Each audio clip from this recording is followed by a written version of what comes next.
This is the Yanks Go Yard podcast with Adam Weinrib and Thomas Carinante.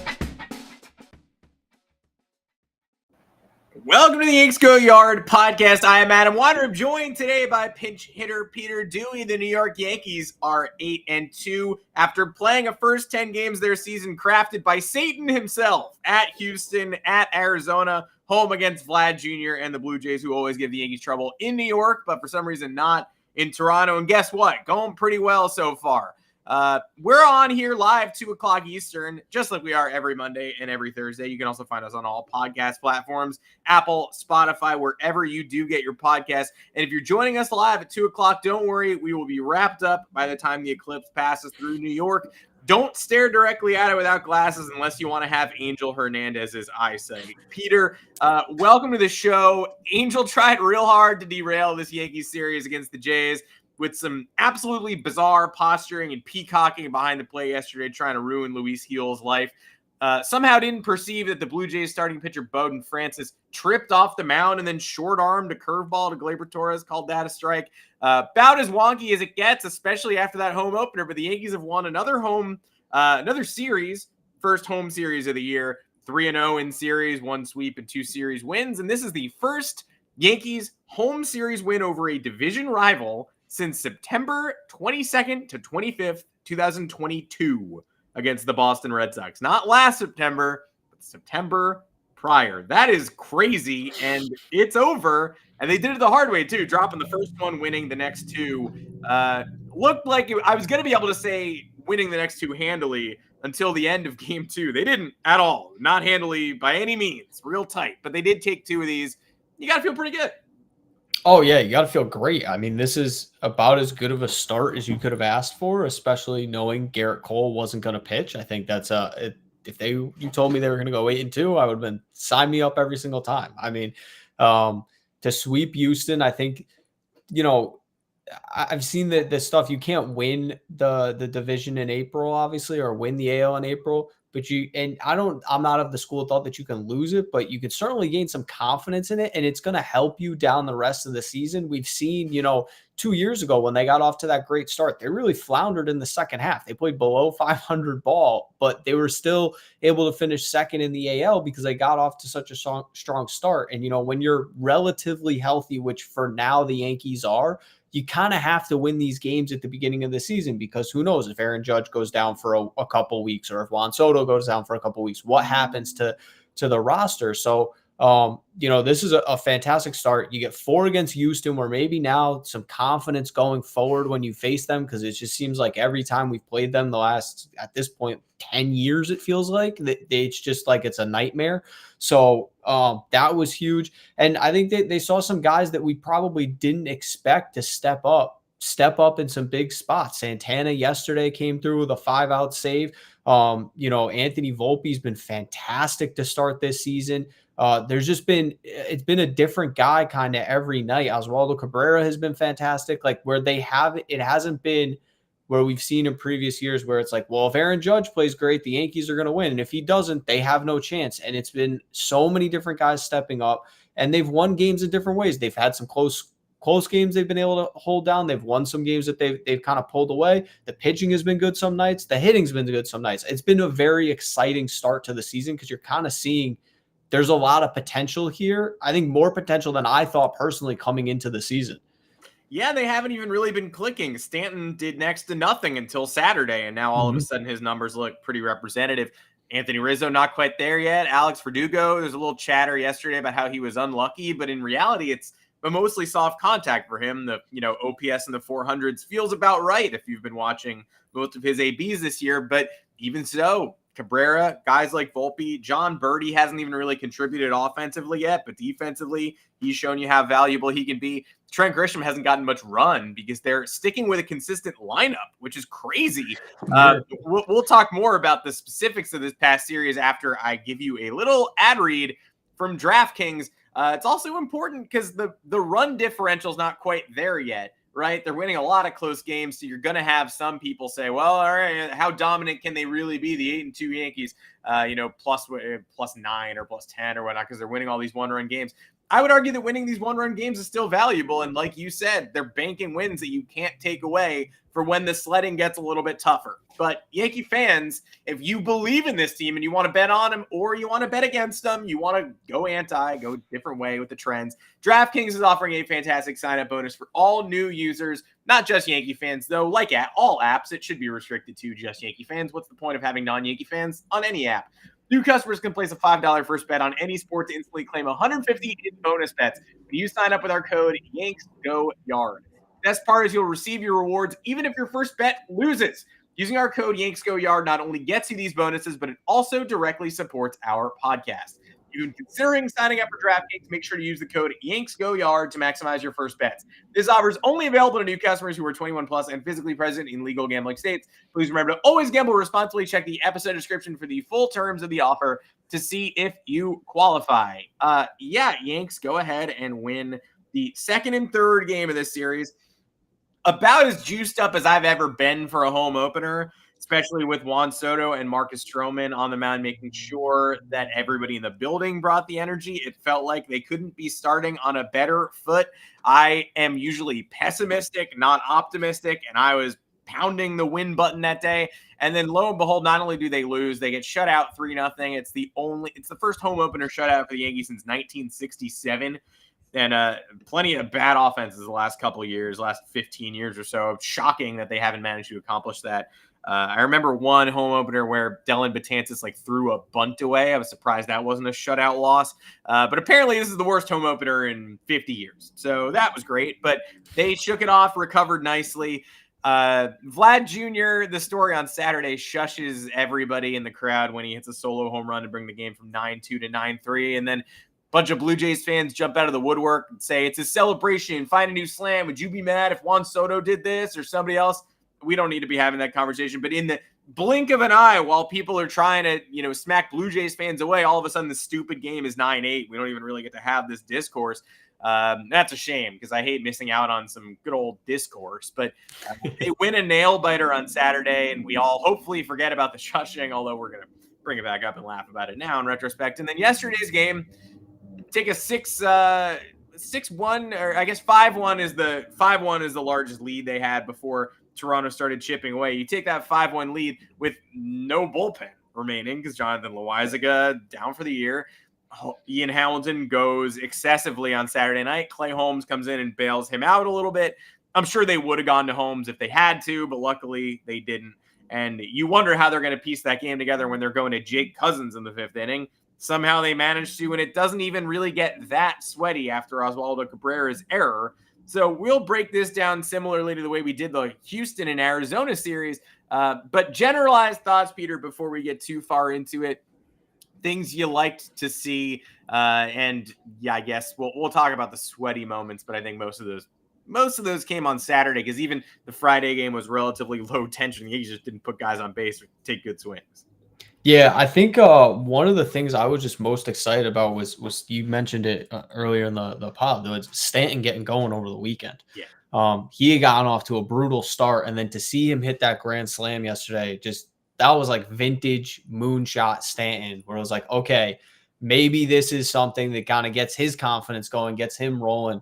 Because, we've seen him play great in stretches for the Yankees, and then we've seen him be hurt and play poorly. And last year was an absolute disaster between the injuries and him just struggling at the plate overall. So I'm hoping for him and for the Yankees, because they need him. As much as there's plenty of things you can say about Giancarlo Stanton, he's overpaid, whatever you want to say, they need him, because having him playing well, the protection it gives Judge and Soto in that lineup is insane. Because if you have Stanton hitting 250 with 30 bombs, you can't just pitch to the guy like he's, some random fifth hitter, sixth hitter, whatever it ends up being. So I think, having him get going, that to me was really exciting because we'd seen other guys step up, but, it was nice to see him actually put something together. And then I think overall, Marcus Stroman's performance at home and through the start of the season, but especially at home, was awesome to see. I know they lost the game. It really got dampened out by the fact that they lost the game, but he was lights out. The crowd's feeding off of him. I know I said a few weeks ago that I was super excited for him kind of getting this chance in the home opener. I thought he delivered in exactly the way that we hoped he would. So excited to kind of see him going forward in this season. I really think, that's an underrated pickup across baseball this offseason. I think he's a very, very good pitcher, and the Yankees are kind of going to reap the benefits early in the season so far with how he's played. Yeah, you cannot ask for more. He acquitted himself really well in that game. And again, the offense just did not show up. That's why there was so much Stanton pessimism, because if he's not hitting Yusei Kikuchi, a lefty who's solid, not great. I called him a mid-tier lefty in some article I wrote over the weekend, and a Blue Jays fan was like, excuse me, mid-tier? He was 29th in ERA last year. And I was like, yeah, how big do you think the top tier is? We're going 30 deep. That's top tier. What are you talking about? Kikuchi's fine. He's a good pitcher, but Giancarlo Stanton's in there to mash lefties. He's hitting cleanup so he can mash lefties, and he looked overmatched by Kikuchi in that game, who obviously was throwing the ball well. None of the Yankees hit him, but that's why the pessimism probably hit its peak on Stanton in that game, because here's a lefty. He's, fastball slider guy, but you've seen him before. He's not, showing you anything you haven't seen before. And Stanton was just getting overmatched. But yeah, your happiest moment of the series, that Stanton grand slam. Definitely the loudest noise I made in this series was that Stanton grand slam. I couldn't believe that he managed to do that. And as John Boy pointed out, he had 4 pulled fastball hits last year, and he's got 2 this year, and it's April 8th. So that's very encouraging. If you want to believe, at least some of the changes, the tangible changes he made to his body and approach have already shown value. My happiest moment of the weekend honestly might have been, look, the Stan Granny is probably the runaway winner, but honestly, Anthony Volpe stealing second and third and then scoring on Oswaldo Cabrera's single late in game 3 is my second place finisher, or if maybe not, it might be number 1 overall, because I'll be honest, I'm a fan with heart palpitations. I don't enjoy taking an early huge lead, because all that means is 3 hours of anxiety as they try to protect it. Even early in the season, I was like, all right, I'll probably be immune to this. But of course, 6-0 is 6-1, and then it's 6-2, and it's 8-2, 9-2. You think you could pack it in a little bit, and all of a sudden it's like 9-4, second and third, nobody out in the 7th. And you're like, this is going to get hairy. 9-5 in the 9th. You're like, they got to be able to protect that, right? Nope, still tough. So I didn't have a lot of fun on Saturday night. Had to pull up the game at the bar on a phone, because we were at a bar that was exclusively, they were just showing the Final Four, and I get it. The UConn, that's also sort of a New York team, and obviously you're going to get votes for that over the Yankees Blue Jays.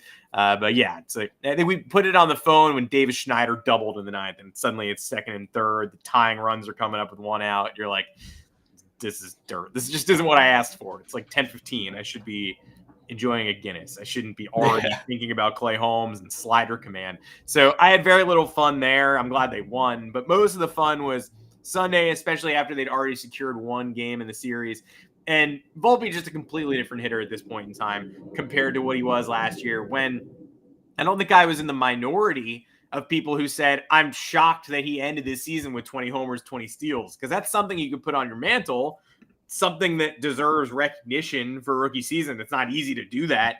But at the end of the year, I felt deeply empty about what he'd accomplished. Most of those steals came earlier in the year.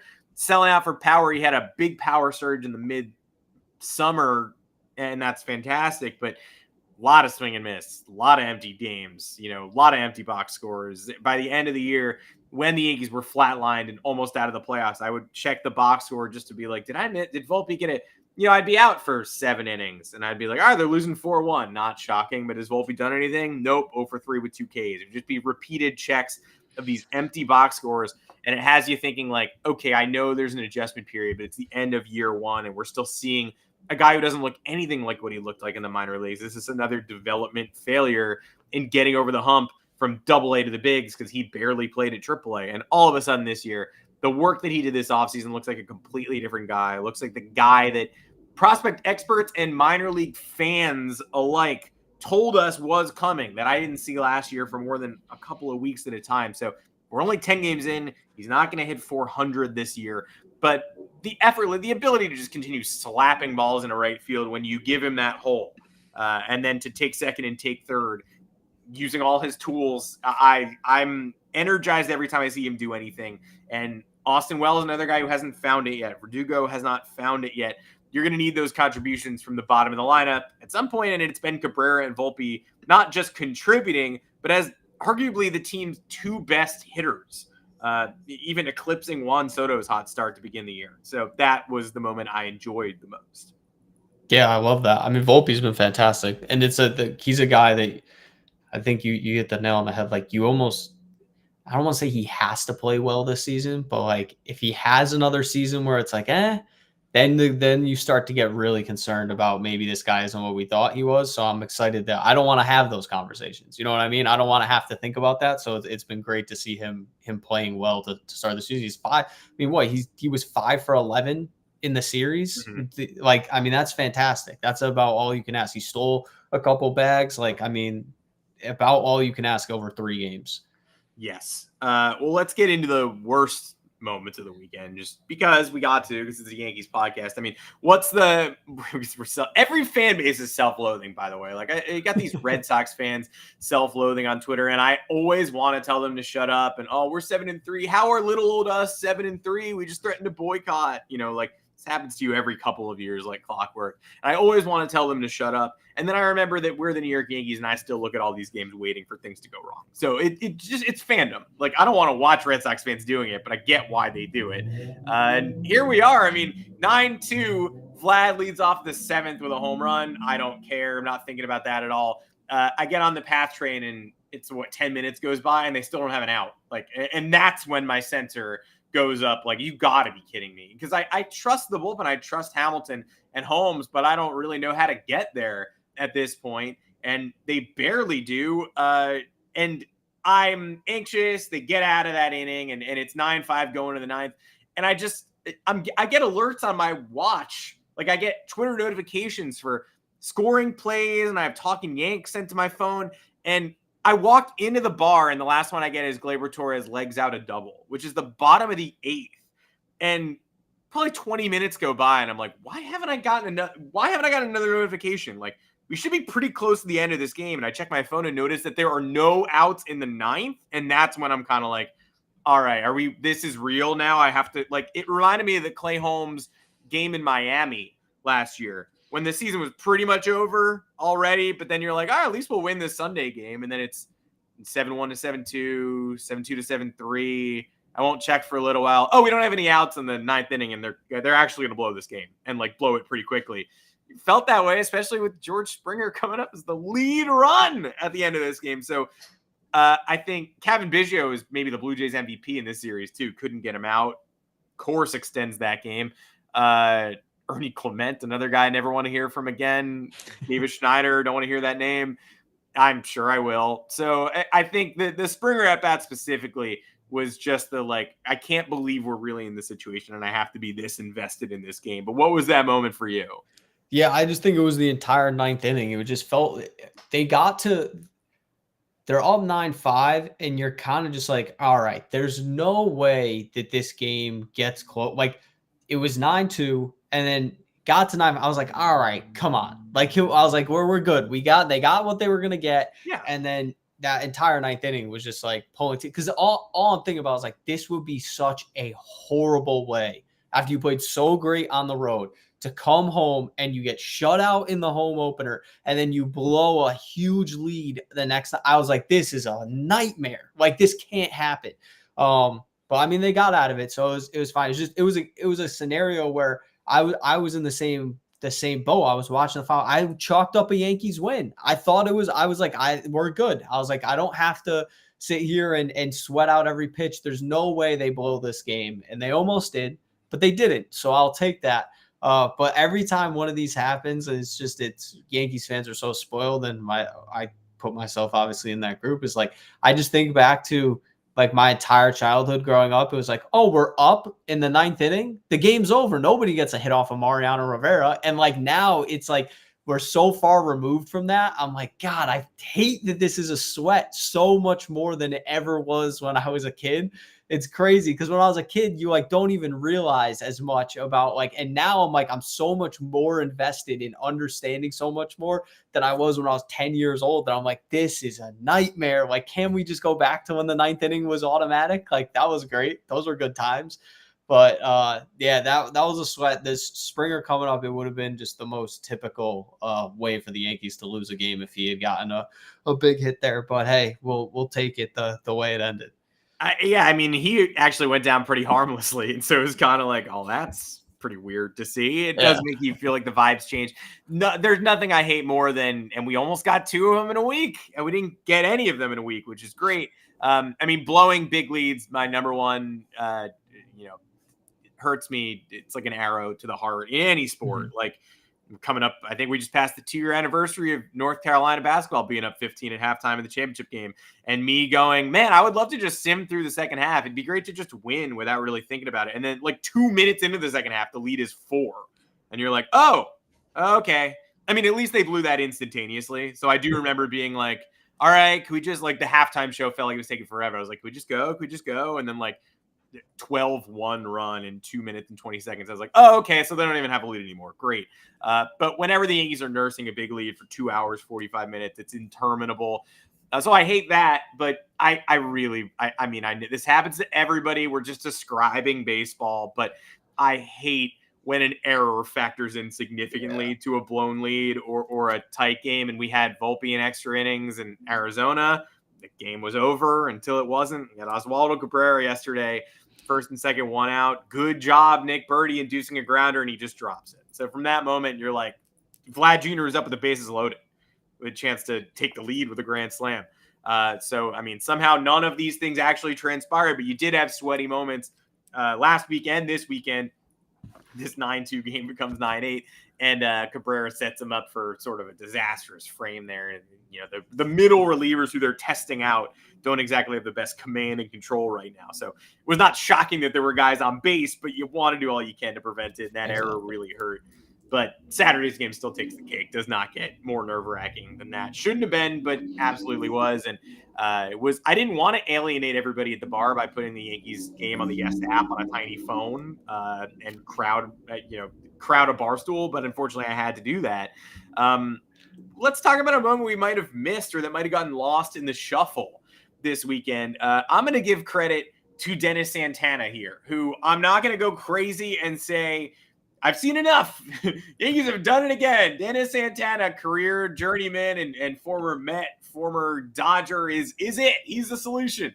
I don't know how long the Dennis Santana magic is going to last. I do know that in the home opener, it was weird that they let him get out of the 8th and then tried to steal more outs from him in the 9th, and he ends up throwing 35 plus pitches, and that game gets out of reach because the people who follow him can't throw strikes. I thought that was odd, but he erased 5 outs, including Vladdy and the heart of the order yesterday pretty effortlessly. And yes, it was 6-3 and then it became 8-3, but that is someone I'd be interested in trying in the LeLoaisa role, at least for a little bit under Matt Blake's tutelage. The slider is real. And I'll give Nick Birdie credit too for getting past that Oswaldo error. Bases loaded Vladdy up, and he induces a broken bat soft grounder, and that's the only run that scores that inning. Picking up Austin Wells in this game too. Jake Cousins picks up Austin Wells when he drops a foul pop-up to extend an inning with traffic on the bases and a lead dwindling. So credit to those guys who are not Holmes and Hamilton and don't belong at the top of that trust tree yet, but are going to have to eat important innings, at least until the Yankees get their sea legs here and figure out which bullpen pieces stay long-term. And I just want to give credit to those guys this weekend. None of them were perfect, and none of them were like eye-opening to the point where I was like, they showed me something. Enough is enough. Don't get anybody to the deadline.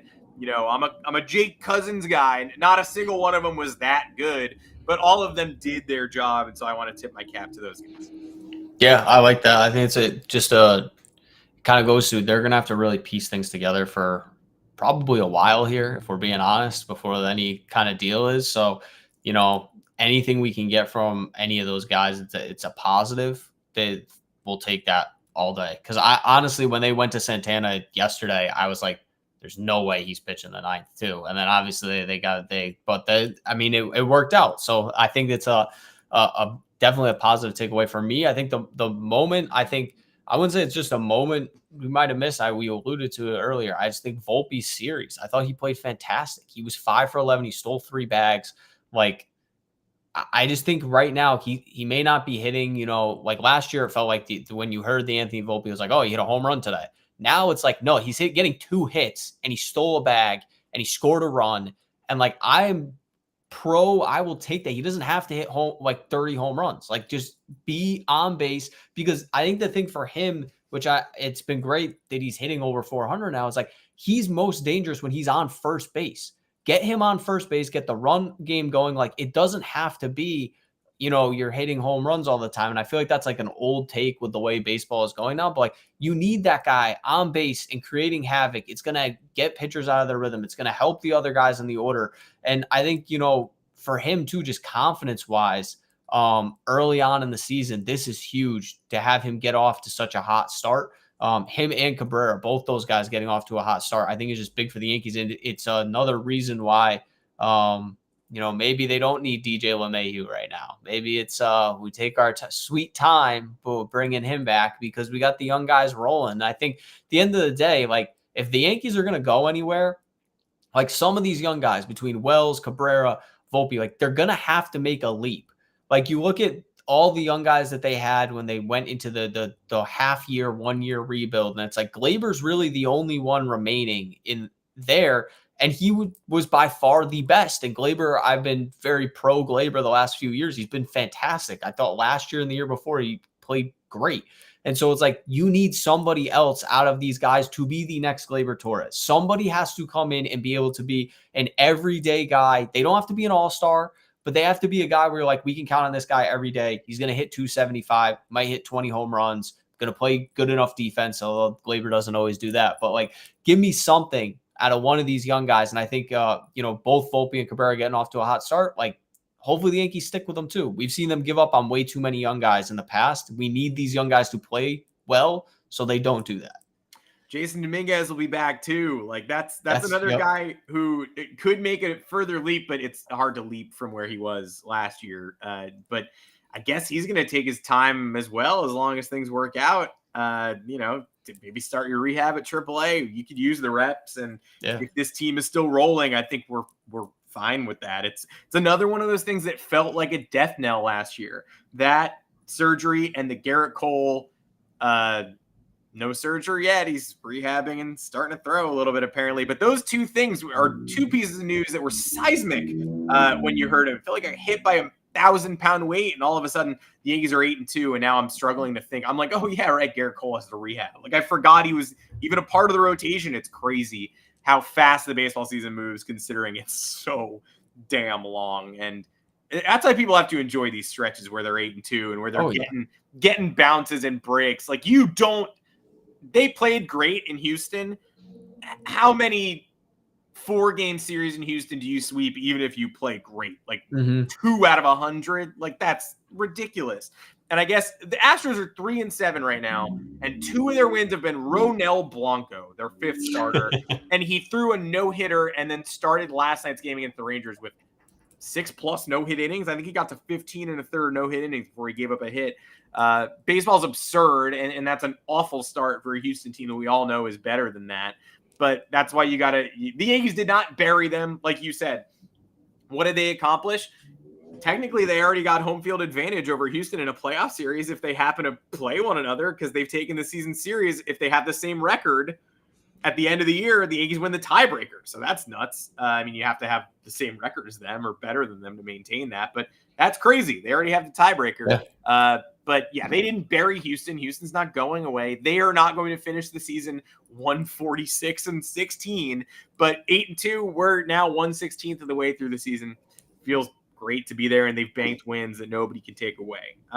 Now, thinking a little bit more about the future, the home opener, the story of the home opener was obviously Juan Soto and Marcus Stroman and this pomp and circumstance, and it didn't work out, and that game was extremely forgettable. But Soto did all he could to make himself feel like a lifelong Yankee, and I think I felt in January, February, March that too many non-Yankee fans were just writing off a potential future in the Bronx because of Scott Boras and because the contract is going to be rich, and just there were some Brian Cashman quotes getting twisted around by Yankee haters and people looking for an angle that were basically like, he's going to be here for 1 year and then we'll see how it plays out. And everybody was like, oh my God, he's admitting it. And it's like, no, he's actually just saying that he's under contract for 1 year. Like, I really don't know. People were really doing, gymnastics, bends and stretches to somehow turn these quotes into like,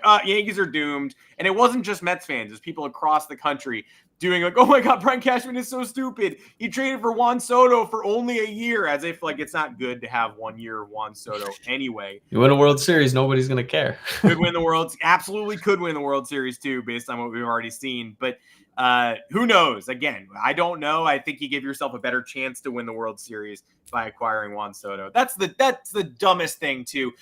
So many owners and GMs combos right now are just trying to sneak into the playoffs as a wild card team. And people criticize other teams for just trying to build 86 win rosters. And maybe you get lucky in October. And then Brian Cashman trades pitching pieces that he maybe doesn't feel like he needs as much as he needs Juan Soto for literally Juan Soto. And then it's like, what are you doing? Now you don't have Michael King, you idiot. It's like, I don't know, man. We had Michael King last year. That team sucked. It was an 82 and 80 team. I was the worst Yankee team in the modern era. And they go ahead and get future Hall of Famer Juan Soto. And it's like, you're going to miss Johnny Brito. Laugh my ass off. And they can't win. And so they go ahead and get Juan Soto, who, even if he's only here for a year, I'd be happy with that. It's a trade you have to make. But opening day, he comes up to Empire State of Mind. He unveils his cleats, which have Soto Loves New York on the heel, the Yankee Stadium subway stop. They have the pinstripes. Look, either he is making himself the most beloved 1 year Yankee of all time, or he's damn comfortable here. And the roll call where he sort of bowed to the crowd, the loudest roll calls I've heard on TV broadcasts in ever were for Soto all weekend long. He's not coming back unless they give him a big fat check. We all know that. That is not a surprise. But I don't think people from outside New York gave enough credit and credence to all of the statements he's made before the season and all of the things he's already shown and done, going to the Dominican Academy, being a Yankees ambassador before even playing a game for the team. And he has the most New York Yankees welcome to Yankee Stadium of any import I can remember over the past 20 years. Clearly, he wants to be here. All things being equal, I think he would come back here in a heartbeat.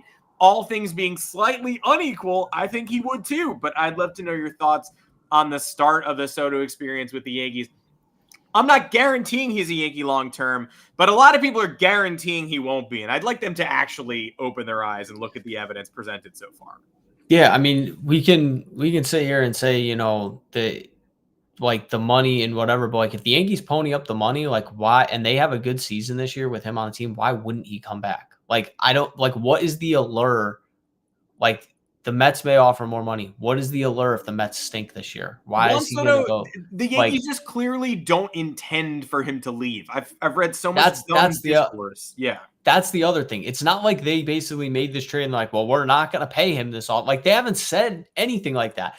And to me, them not going after Blake Snell being off the market, Jordan Montgomery off the market, that tells me maybe they are saving that money for Juan Soto, because had they made one of those moves, it would have made it a lot more difficult to make a Juan Soto move. But now that you didn't make one of those moves, hopefully Garrett Cole is back. I really hope he's back. But if Garrett Cole somehow doesn't come back and you didn't make one of those moves and you let Juan Soto walk, I don't know how they can justify that. Like, the Yankees have done a lot of things that I don't know how they can justify, but I really don't know how you can justify that. It would be horrible, horrible optics. The same way it would have been horrible, horrible optics if they didn't re-sign Aaron Judge after he hit 60 home runs. Like that, again, it would have been horrible optics. So like, I can't see a scenario where they're at least not in on him this offseason, like to say that it's a 1 year thing. And I think the Yankee fans, I think there's plenty of fan bases. Yeah, Yankee fans can suck if you're an opposing fan, but if you're a Yankee fan and you're a Yankee player, Yankee fans are pretty awesome. If you play well, they are pretty awesome. Like Joey Gallo hates Yankee fans. Well, Joey Gallo hasn't hit over 217 years at this point. Like he stinks. But Juan Soto is going to do Juan Soto things, and Yankee fans are going to appreciate that Juan Soto is doing Juan Soto things a lot more than a lot of other fan bases out there. It could be much worse. So I think that is a huge thing. And like you said, like he's playing into it. Like, and how many athletes have we seen like between LA, New York, like these big cities? They want to be here. And if you succeed here, you know that you are going to be put on a pedestal higher than you would in basically, especially in baseball. If you succeed as a Yankee, you will be put on a pedestal higher than any other franchise in the sport. And Juan Soto is the type of guy where if he does that, like he's probably already on his way to first ballot Hall of Famer, but it won't even be a question at the end of the day. So to say that they're like, oh, that he's out is crazy to me. And it also, it's his decision too. Like if he wants to come back, they can figure out a way to make him, have him come back. And the Boras stuff scared me until I watched him fumble his two biggest clients this offseason. I am not scared of, like, outside of the Mets, I really don't know who's ponying up the Juan Soto money. After Washington refused to do it, San Diego refused to do it. I don't know how the Dodgers would do it. They might try, but I don't know how they would do it. Like after the Mets, who else is going to do it? And if it becomes a Mets-Yankees thing, I would be very surprised to see the Yankees not put the money out there to match. Yeah, I'll bow and I'll apologize to everybody if Steve Cohen just outbids the Yankees by $100 million. Or if Hal Steinbrenner doesn't close this the way he closed Judge from overseas, I would just be very, very surprised. And it might not be the Yankees at the end of the day. And then we'll all have to regroup and move on. But way too many people are twisting that Cashman quote and just pretending for their own self-satisfaction that the Yankees don't have any intention of bringing Soto back and the Yankees don't want to win. I mean, spoiler alert, they acquired Juan Soto because it gives them a better chance of winning this year. And they acquired Juan Soto because when you have a chance to get your hands on a generational talent, you do it. And way too many cynical, sometimes it's fans, I think mostly it's enemies. But way too many cynical people are like, the Yankees just don't spend anymore. It's laughable if you think Soto's coming back. Do you have any idea how much money he's going to make? No, I do. And you know who else knows that? The New York Yankees. So worst case scenario, you have Juan Soto for one very important season. That's not a bad worst case scenario. I know I've said this to you before. If they win the World Series, that's why I was pro, like, go get Blake Snell. If you win the World Series this year, a lot of like, the future, you won the World Series. That's at this point, that's what we're asking for. It's been 15 years. That sounds so spoiled, but like you're also the New York Yankees. It's been 15 years. You win a World Series this year. Like obviously you want Soto back long-term, but like the move was the right move if you win the World Series. So I credit them for at least trying to make the most of the Aaron Judge, Garrett Cole prime. I think they owed it to them and they kind of have to do it at this point. Absolutely. And again, not only have they not won a World Series since 2009, haven't made one. And a lot of fans who laugh at Yankee fans are saying, oh, no World Series in 2009. Wah. Like, I mean, Red Sox fans are crying and they have 2 World Series since then. So I don't know why nobody's on them for crying as much as we are, but they haven't even been to one. The Yankees have not been to a World Series since 2009. They have not competed for a championship to the highest level since 2009. The Mets have been to a World Series since 2009. Cleveland has been to a World Series since 2009. A lot of historic losers have made that final stage. You know how many World Series the Rangers have been in since 2009? 3. That's a team that, like, theoretically people are, oh, the Rangers never win. Throw them a bone. And you're right. They had no titles in franchise history until last year. But I mean, they're in the World Series thrice since the Yankees last appeared. The Tigers have been in the World Series. Teams you think of as just absolute lovable losers have done something the Yankees have not done since 2009. So they're long overdue for at least a pennant. Nobody wants to hear that, but this is a Yankees podcast, so sorry, you in fact have to. You chose to. We have a Blue Jays fan always in our Twitter replies who I muted at some point because I was just like, I don't need to read these, but he's always like, this is the most Yankees biased article I've ever seen. And it's like, you're on yanksgoyard.com, my friend. Like, absolutely it is Yankees biased. You're 100% right. It's a blog about the New York Yankees and you hate them. So you shouldn't be reading this content. If you're on this podcast, you hate this team, that's a bummer for you, but you can easily navigate to a different podcast. And with that, we wrap with a melancholy happy trails to Jonathan LeLoaisa, who stop me if you've heard this one before, is out for the full season. Needs surgery, might end his Yankees career because he's a free agent after this season. When they announced a flexor strain and immediate placement on the 60-day IL, I was pretty confident he'd be down for the season anyway. And then they announced the surgery the next day. It didn't exactly surprise me. Jonathan LeLoaisa gets injured every year. And Aaron Boone said as much last year in September, basically hinting that they were going to non-tender him, saying, he's great when he pitches. He gives you good innings, but he's almost never available. And so you just can't count on him. And it really felt like he was hinting that was going to be the end of the road. Not only do they bring him back, but they give lip service in spring to the idea that he's going to be the Michael King replacement, and we're going to throw him in multiple innings, which at the best aged article of all time on February 4th, I wrote, it sounds like self-sabotage. And looky here, he didn't make it to April 4th without being placed on the April 5th. He gets placed on the 60-day IL.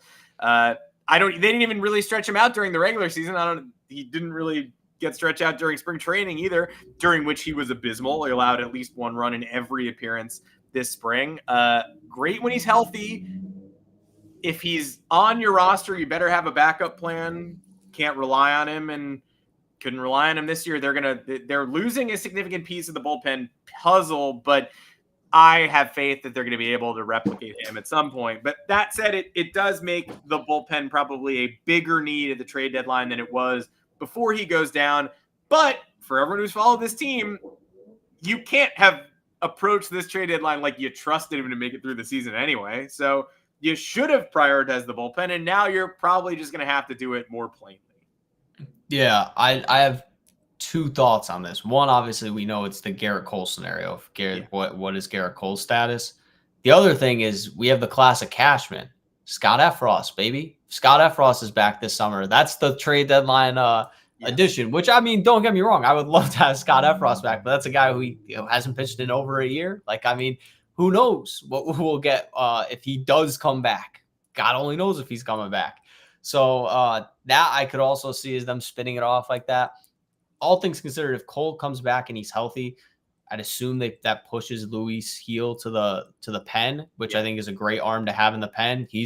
That's another guy we talk about, like unsung guys. I think he's been fantastic. He's only given up 3 hits in 2 outings. The walks are always concerning. He's walked 7 guys already, which is not great, but he's got the strikeout stuff still.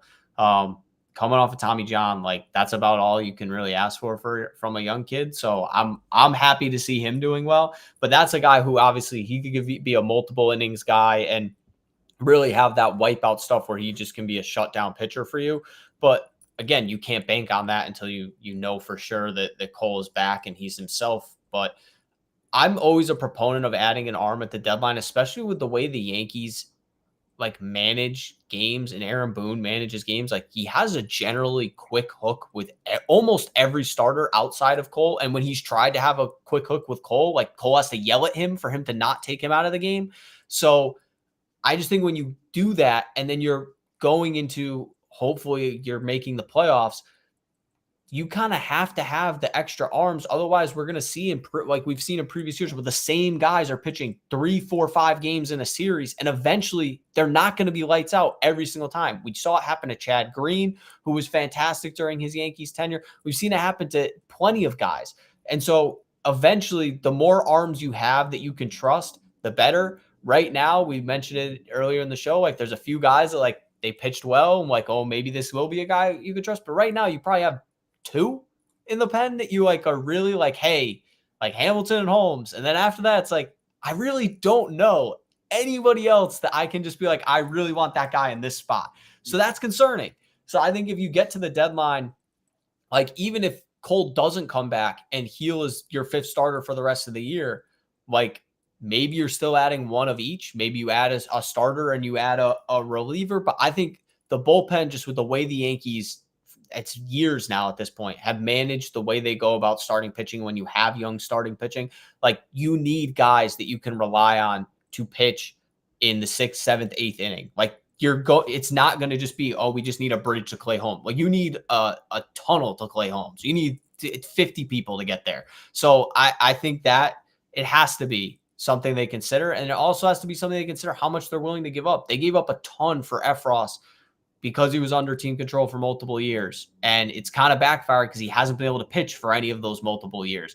So I think they have to think about, who are we adding? What type of pitcher are they? Are they generally healthy? Are we giving up way too much for more team control? Or are we just going to go all in for this season? Obviously, we're way too far away to consider that. But depending upon what their record is at the deadline, that's stuff that they're going to have to consider before making a trade in this scenario.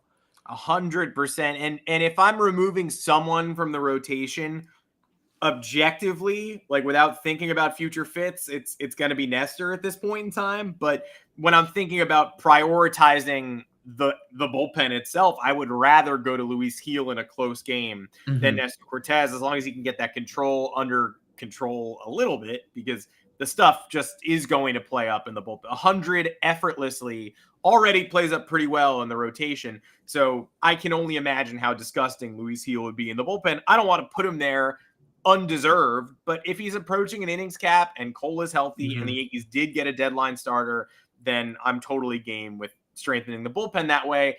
But Gil, Efros, still get me one more, and then I'll be extremely confident, because Tommy Kahnle is another guy who, look, great if he's here. I absolutely can't trust that he will be. And at no point will you catch me being like, well, Kahnle will be back in 2 weeks. He's still harboring an injury from last year. So best of luck to Tommy Kahnle, and I'll take the asset when I can get it. But at this point, he's probably more of a clubhouse asset than he is a guy who you can trust. I think the other thing with Gil too, if you move him to the bullpen, he's a guy you almost exclusively would have to bring in clean innings because of the walk issues.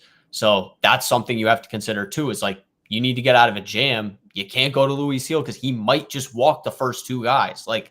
And unfortunately that's his huge drawback right now. But he's been great everywhere else. But it's you can't run that risk if you bring him into a game with one out and a guy on second. You can't have him load the bases. So he's a guy, it's okay, we can use him, but it has to be, okay, he's starting the 7th inning or he's starting the 8th inning or whatever it ends up being. And sometimes the way baseball, it doesn't perfectly work out like that every time you need somebody to come into a game. So I do agree with you. I would love him to stay in the rotation for the whole year. Personally, I think he could be one of those future pieces, but he's on an innings limit. So if he's going to be on an innings limit anyway, instead of shutting him down for the year in late August, let's have him be able to pitch the entire season too, would be helpful.